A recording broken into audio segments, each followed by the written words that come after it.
My name is Joe Peroni, and this is the Rise Above Project. And today I want to answer the question, can it benefit couples to record or even film their conversations?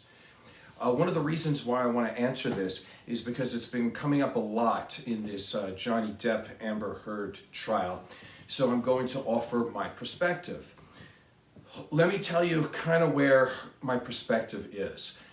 First of all, I am a marriage and family therapist, but in addition to that, I've also been an athlete and a bodybuilder and a trainer most of my life. So I'm going to take it from all those different perspectives. So number one, as an athlete, game films are always important because you want to be able to see what you did right and what you did wrong so you could make good corrections. Now, in terms of bodybuilding, video is extremely important, especially when you're trying to be presenting to an audience or to a crowd. It's impossible to have a full perspective of who you are and how you're coming across to people because you're not seeing yourself, number one. And number two, you can't really see your competition. They're on your sides. So a lot of bodybuilders, as athletic they are and as they try very hard, they have egos, and it's very, very hard to be objective when you're involved. And so they have a lot of opinions about how they're doing and how they're doing compared to other people.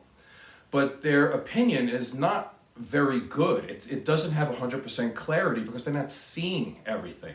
So videos are always very important. Pictures are also important. I can't imagine bodybuilding without before and after pictures. Testimonials, they're based on that. It's extremely important. Many times what you think you're doing and what you are doing are not the same. So again, I think it's helpful to have verifiable truth as to what's going on so we can actually make some changes. Now, when I was very young, I remember one of my classes was a public speaking class, and we were recorded during this when we had to do a speech, and it was critiqued by not just the teacher but by the students. Now, of course, you could argue about the critique, but there's some things you couldn't argue about. You couldn't argue about what you said or how you said it or how you came across to other people. Why? Because it was recorded and there was a verifiable truth to that. And in doing so, again, you can make good improvements off of that and not just go off of the top of your head of what you think you said or how you thought you came across. Let's talk about Dr. John Gottman for a second. Dr. John Gottman is the most respected marriage and family therapist in the world.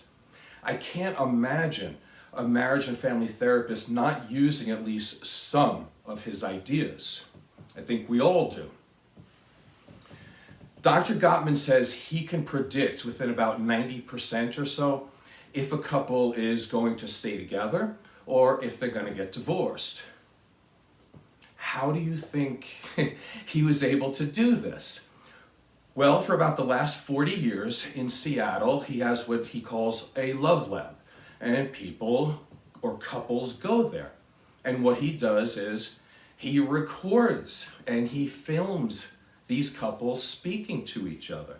And so what he can see and hear is verbal and nonverbal communication. And so this is how he does it.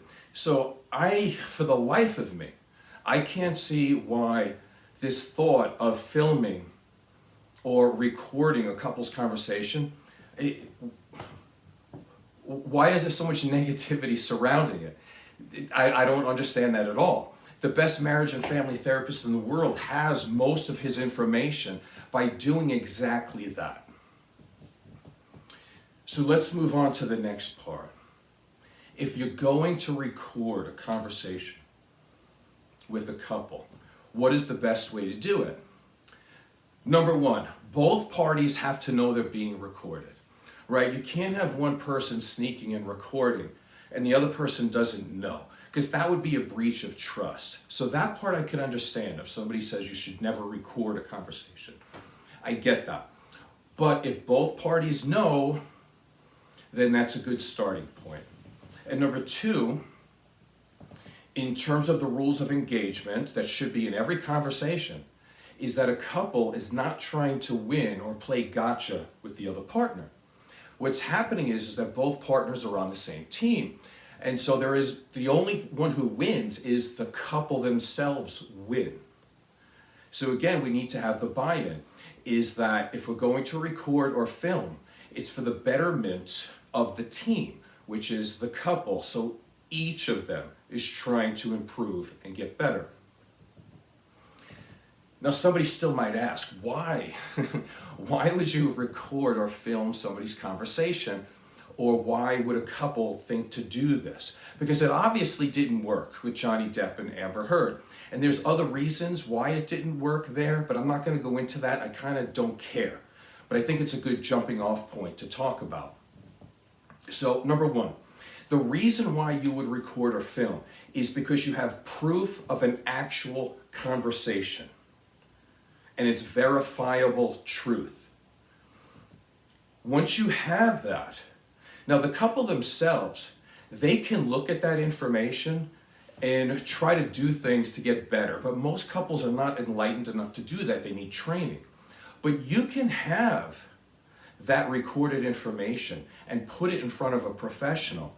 And at that time, they can make much, much better recommendations when they're actually seeing and hearing the truth.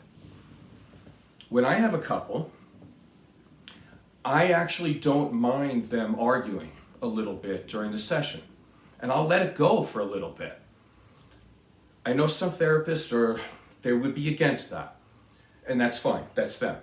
I'm not that way. I want to see how they act towards each other when they're a little bit emotionally dysregulated. Because what you're seeing in a therapy session is probably much more when they're alone.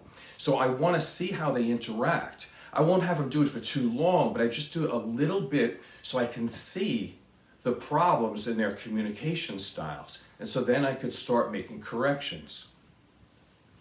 So another question might come up is, why is the truth so difficult to verify? Right? Because typically you're getting it from one of the partners. They have a point of view. Again, it's very subjective. It's very hard for people to be objective. And even if both parties are there, it's like anything. You can have two people, you can have 100 people, and they could watch a car accident and then ask them later what they saw and how they felt.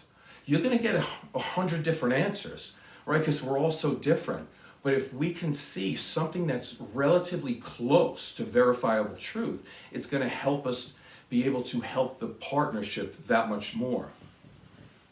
So again, basic question. Why is the truth so difficult to verify with clients? Well, not to be disrespectful, but people lie. They tend to deny. They tend to defend. Most or every human being has cognitive distortions. They have irrational beliefs, defense mechanisms, and most people have a tremendous amount of difficulty even knowing why they have the problems they have in the first place. So for all those reasons, it's good to record and have a professional go in there and look. A professional can look at things such as all of the things I said, cognitive distortions, things like this. But they can also look for ad hominems, which is name calling, just being mean and nasty. They can look for non sequiturs, meaning that they're not actually talking about something and somebody says, well, what about this? What about that? You end up talking about everything in the world except for the actual issue. You can look to see if the partners have unconditional positive regard for each other, if they're having accurate empathy for each other. Are they both good at receiving information? Are they good listeners? Are they a good sender of information? Do they tend to use the word you in an accusatory way?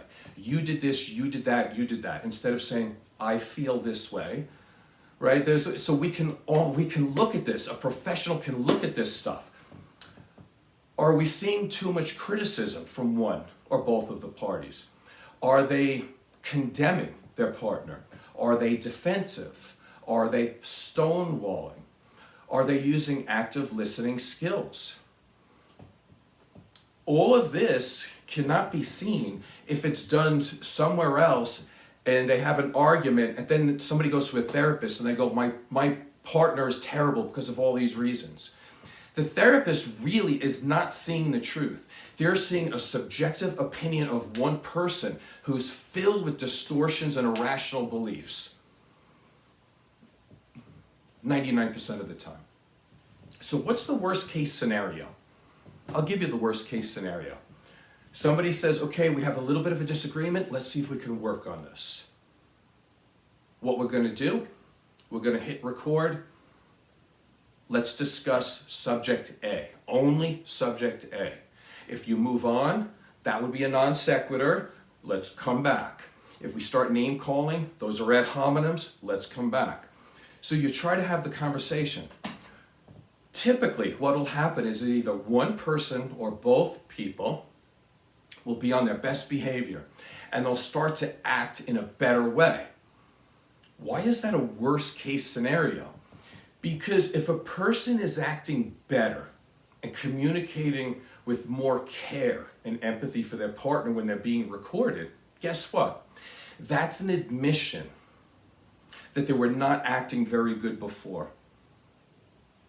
And they were letting their emotional dysregulation get in the way. So that's an admission, and that's okay.